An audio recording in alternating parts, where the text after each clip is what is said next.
Здравейте, разумни и мислещи хора! Вие сте с канала Конспирации, а аз съм Цецо Питанката.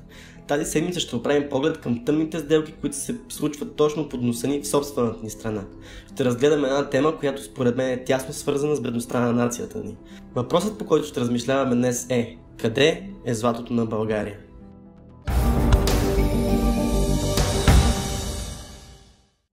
По последни данни, България е на първо място в Европа по залежи на злато. Също по последни данни, България е една от най-бедните страни в Европа. Та нали златото е мерило за богатство? Как е възможен този парадокс? Да не би да не добиваме златото си и всъщност да имаме един огромен потенциал да станем една от най-богатите страни в Европа? Ами не точно. Златото в България се добива, но не от български компании. Това на пръв поглед не е проблем, защото това е тенденция в цял свят. Проблемът идва, когато сравним данъка от печалбата, който всяка фирма, добиваща полезни изкопаеми, трябва да плаща. В Германия, например, той е 30%, а в Индия той достига до 40%. През 1999 г. правителството на Иван Костов подписва договор с канадската фирма Dundee Precious Metals за добив на полезни изкопаеми в Челопеч. Фирмата е трябвало да плати $5 милиарда, но според официални данни в хазната са влезли само 5 милиона. Но това дори не е най-скандалното в този договор. По договор концесионният данък, който трябва да плаща на държавата, е смешните 1,6%.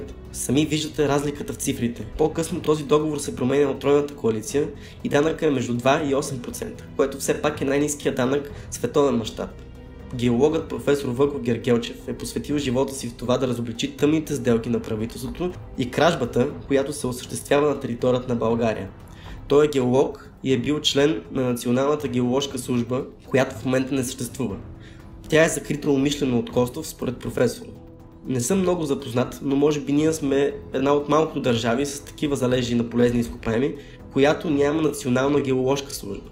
Според Гергелчев към 2002 година прогнозните ресурси в Челопеч са на стойност 1 трилион и 100 милиарда долара при цена на златото от $50 за грам. Dundee Precious Metals изнася с контейнери всичко добито в Намибия и там извлича всички полезни изкопаеми. Според много хора, през 2012 година печалбата на компанията е била над $1,5 милиарда, но са обявили само 200 милиона. По неофициална информация, печалбата на Dundee Precious Metals от златодобив за периода е близо 7 милиарда лева, от които само 70 милиона са останали в България, като концесионна такса. Сега сами сметнете, ако се позволи на тази или на друга фирма да добива останали ресурс на стойност над $1 трилион на същата безценица, колко ще загуби държавата? Това е само едно от местата в България, където се добива злато. Има още много мини в България, дадени на концесия на чужди фирми, за 1000 пъти по-ниска цена от реалната. Например, МДК Пиртоп и Елацитамет. Договорите за тези концесии не са достъпни за обществото и само може да предполагаме колко губим от тях.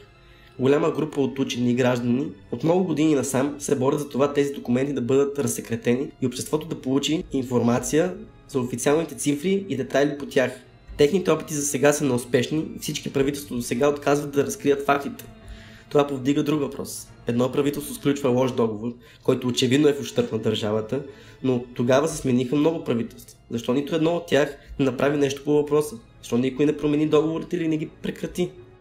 Според мен нещата са на много по-високо ниво. Ясно е, че една група хора са взели голяма сума пари в куфарче, за да могат тези сделки да се осъществят, но тези хора отдавна не са на власт, а кражбите на природния ресурс на страната ни продължават. Сега идва ред на моите размишления по темата. Много често, когато правя проучване по определена тема, стигам до едно и също място, а именно Федералния резерв на Съединените щати. Методът им на работа се клонира в Европейската и Световната банка. Този метод е да се печатат пари от въздух. Единственото условие за печатане на пари е да се поискат. Давам пример. Правителството на САЩ иска заем от Федералния резерв, за да води война в Ирак, например.